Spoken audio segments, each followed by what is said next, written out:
வணக்கம். இன்னைக்கு நாம ஒரு முக்கியமான புத்தகத்தை பத்தி கொஞ்சம் ஆழமா பார்க்க போறோம். ரால்ஃப் வால்டோ ட்ரெயின் எழுதின குணநலன் உருவாக்கம் சிந்தனை சக்தி. நம்மளோட பழக்க வழக்கங்கள், நம்ம குணம், ஏன் நம்ம வாழ்க்கையோட மொத்த பாதையும் நம்ம எண்ணங்கள் எப்படி மாத்தி அமைக்குதுன்னு இந்த புத்தகம் சொல்லுது.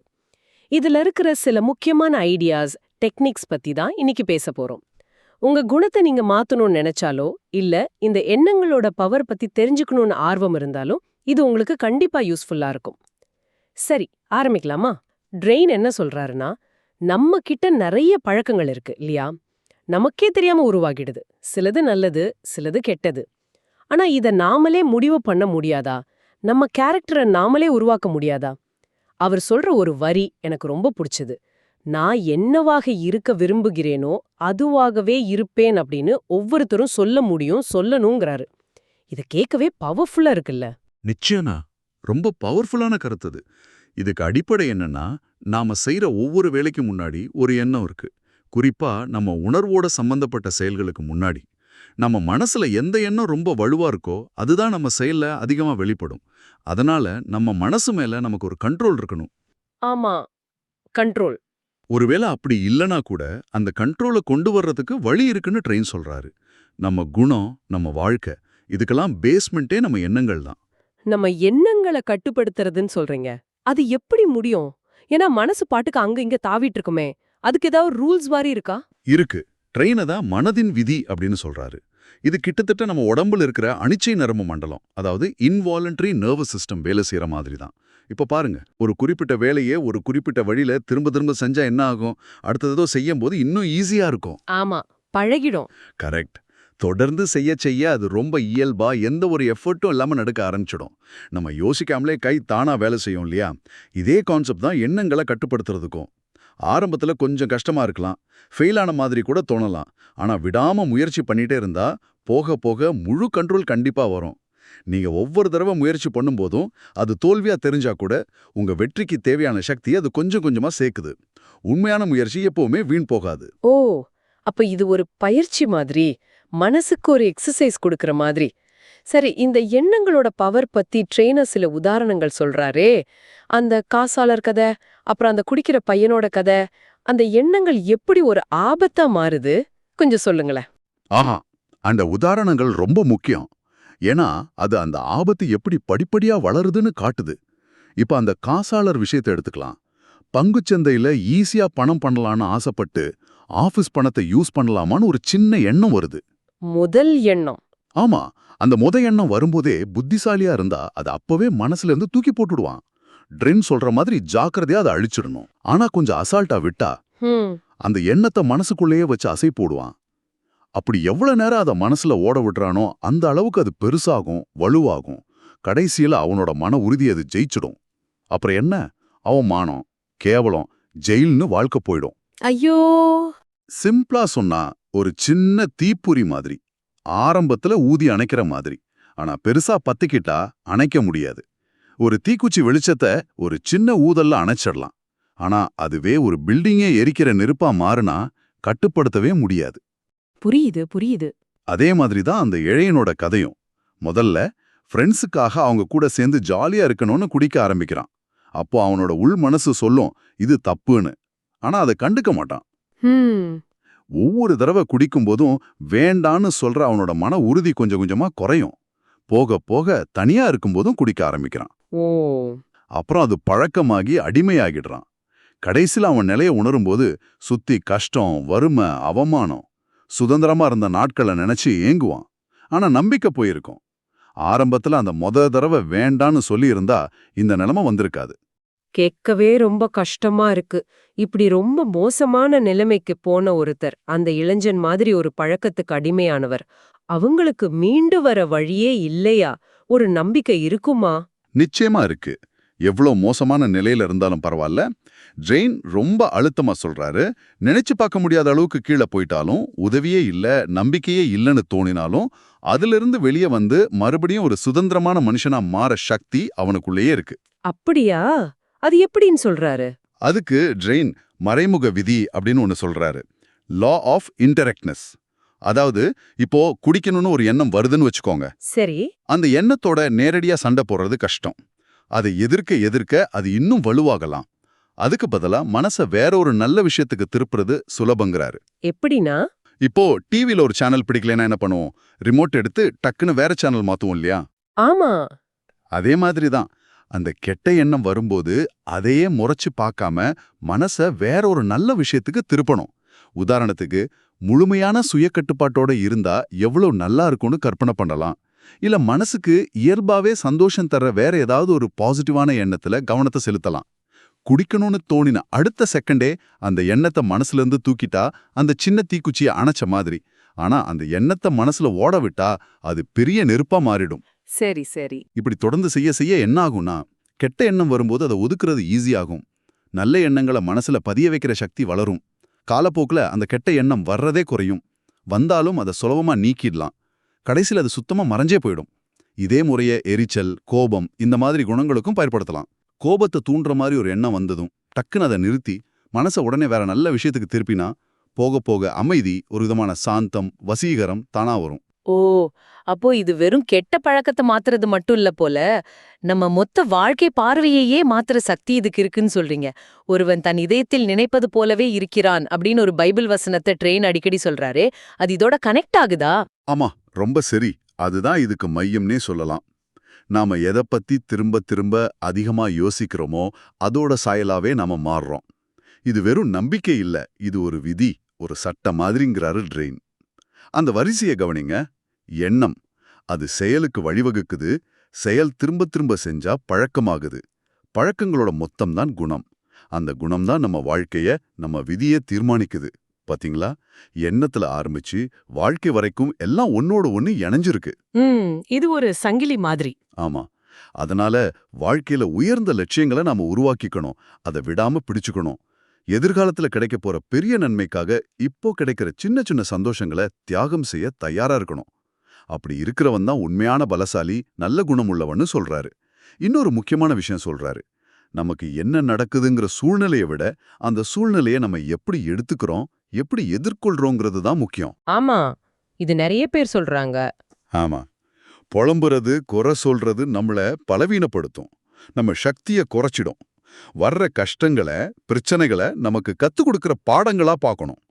அதுக்கு ஒரு அருமையான உதாரணம் சொல்றாரு பாருங்க. நியூ இங்கிலாந்துல ஒரு விதவை பெண்மணி. ஓ, சொல்லுங்க. அவங்க கணவர் குடிச்சே எல்லா சொத்தையும் அழிச்சிட்டு இறந்துட்டார். அவர் இறந்தப்ப அவங்க வாங்கின பண்ணைக்கு பெரிய கடன். கையில காசு இல்ல. ஆனா பாத்துக்க வேண்டிய நிறைய குழந்தைங்க. என்ன பண்ணுவாங்க? ரொம்ப கஷ்டமான நிலைமை தான். ஆனா அந்த அம்மா துவண்டு போகல. சூழ்நிலையை பார்த்து திட்டல, கோவப்படல.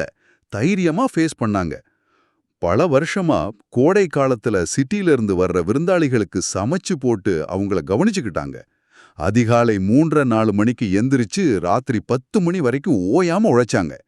குளிர்காலத்துல போய் நர்ஸா வேலை பார்த்தாங்க. இப்படியே கஷ்டப்பட்டு கடனை அடைச்சாங்க. குழந்தைங்கள நல்லபடியா படிக்க வச்சாங்க. அவங்க மனசுல பயமோ விரக்தியோ கசப்புணர்வோ இல்ல. வாழ்க்கையோட விதிகள் இப்படித்தான் இருக்குன்னு புரிஞ்சுக்கிட்டு அதுக்கேத்த மாதிரி தன்னை மாத்திக்கிட்டு தன் சூழ்நிலைய மாத்தினாங்க. வேலை செய்ய முடியுதேன்னு சந்தோஷப்பட்டாங்க. அதுக்கு நன்றி சொன்னாங்க. தன்னை விட கஷ்டப்படுறவங்களுக்கு உதவ வாய்ப்பு கிடைச்சதை நினைச்சு திருப்திப்பட்டாங்க. புலம்பாம பாசிட்டிவா நன்றியோட இருந்ததால அவங்க குணத்திலையும் உயர்ந்தாங்க, சூழ்நிலையும் ஜெயிச்சாங்க. வாவ், கேட்கவே ரொம்ப இன்ஸ்பைரிங்கா இருக்கு. அந்த ஆட்டிடியூட் தான் முக்கியம்னு நல்லா புரியுது. சரி, ட்ரெயின் வயசான காலத்துல நம்ம குணம் எப்படி வெளிப்படும்னு சொல்றாரு.